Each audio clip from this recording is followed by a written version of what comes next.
La prima lettura, il Vangelo, no, parlano del cibo, no? E il desiderio della gente per il cibo, l'appetito. Però c'è anche il pericolo di avere un appetito per le cose non buone. No?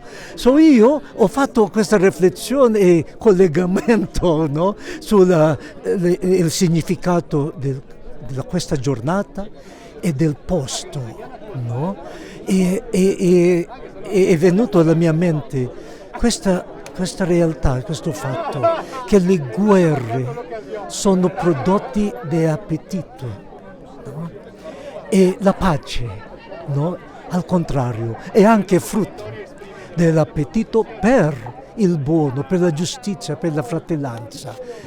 Io ho sentito la responsabilità di condividere questa semplice riflessione, no? Ma grazie a voi.